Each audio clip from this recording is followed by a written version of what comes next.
Hi, my name is Hunter. This is my first video. I'm really excited to talk about WandaVision, especially this episode 5. I think it's the best one so far. I'm really excited to talk about it. And I'm just going to talk about the things that popped out to me and things that I just want to tell someone I thought because it was crazy. So at the beginning, Wanda walks out of Westview. She's got this drone in hand and it's destroyed. And she's coming out to confront these sword agents. She comes out. She's rocking that Scarlet Witch outfit with the long coat and the red corset, and she is slaying. Love it. Beautiful on her. And then she's talking or threatening these sword agents, and you can really hear the Sokovian accent coming out that we have not heard since Age of Ultron.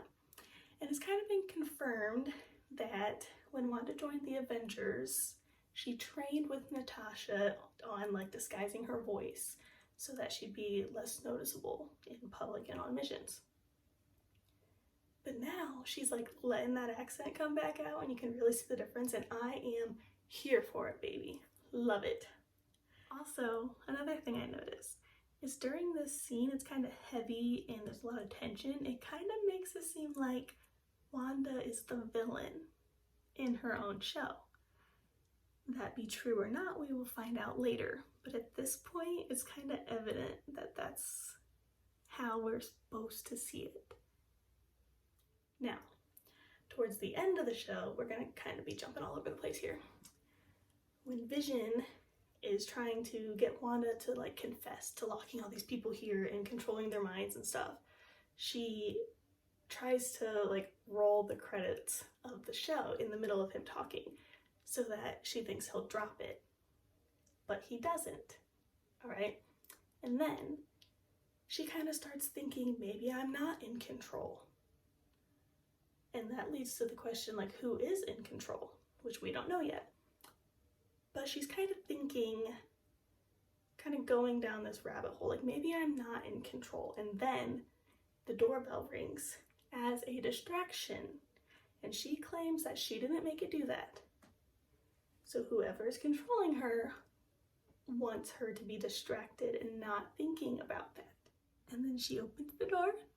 She's got a very shocked look on her face, which brings us to Quicksilver back in the MCU. This is not the Quicksilver that the MCU has come to know and love in the whole one movie he was in. It's the X-Men Quicksilver, Peter, not Pietro.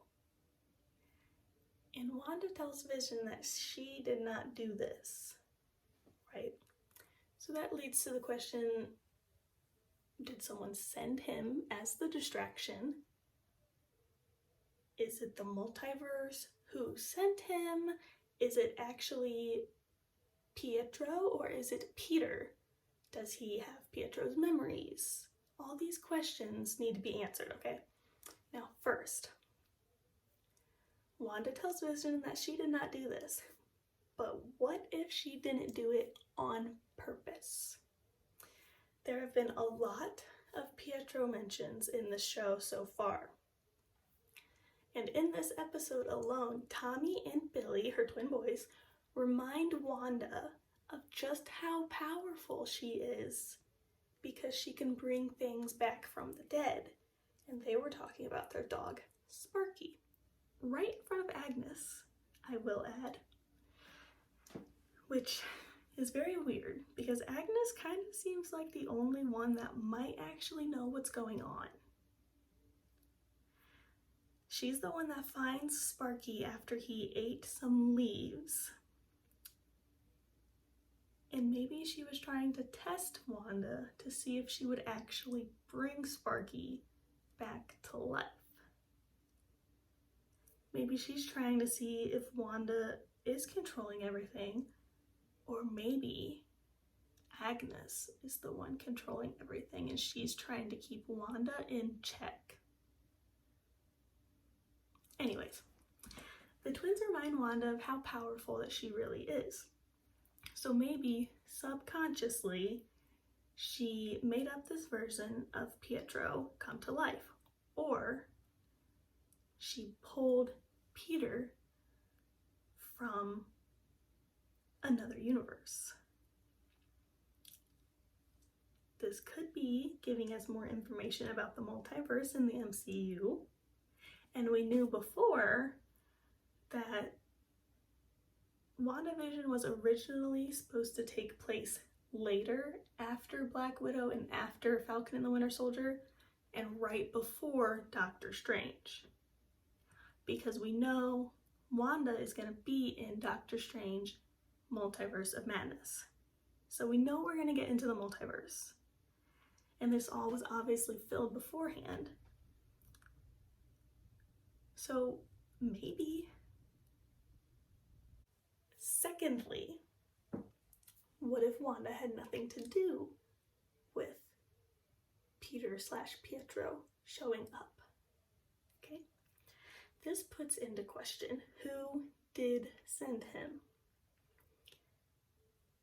Could this have anything to do with none other than Professor X? Don't leave. I have a point. Marvel has just recently acquired the rights to the X-Men. And this would be the first instance of the X-Men being mentioned in the MCU. So this could be Marvel trying to slowly bring in the X-Men to the MCU. What if Professor X sends Peter to try to find out what's going on? Like, what if he's like kind of sitting back, like watching everything, and he sends someone in to her town or her mind to try to figure it out?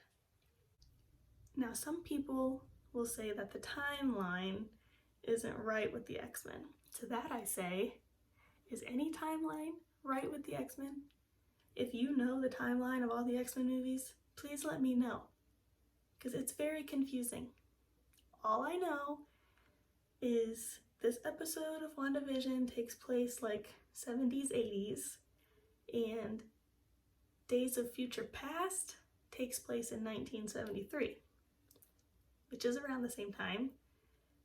And in the future part of it, it takes place in 2023, which is where the MCU currently is. That's about all I got. So, there. Next part.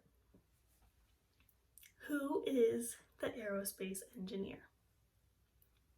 In this episode, we hear Monica Rambeau say, "I know an aerospace engineer who'd be up for the challenge." And I'm sure most people's brains went straight to Captain Marvel. She is a pilot after all. But is she an aerospace engineer? I don't think so. And then later, we see Monica's kind of foul facial expression when Darcy and Wu bring up Captain Marvel. So I'm thinking maybe they're not on good terms. Maybe something happened. We don't really know. It's been like a long time. And that leads to, who is she talking about? Who is her friend that she was so excited to bring? Now, my first thought when this was mentioned could be the one and only Mr. Fantastic himself, Reed Richards. I know it might sound crazy, but stay with me. In addition to Marvel acquiring the rights to X-Men, they also acquired the rights to the Fantastic Four. And Marvel is looking for a way to incorporate all these new heroes that they just acquired into the MCU. And I think these little TV shows are going to be a very good way to do it instead of like making movies again, because we have so many X-Men movies and so many Fantastic Four movies.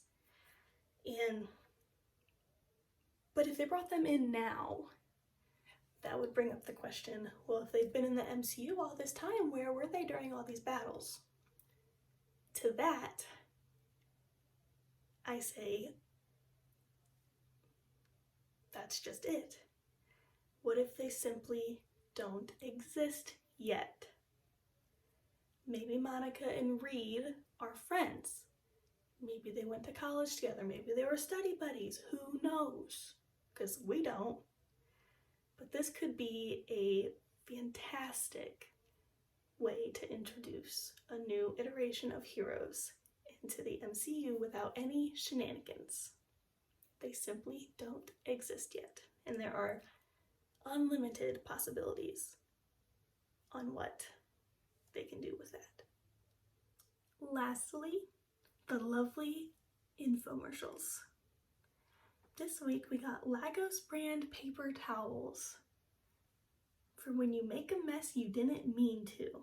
This obviously calls back to the beginning of Captain America Civil War when they are in Lagos for a mission and Wanda fails to get the bomb away fast enough before it explodes, and it makes a huge mess, the whole movie.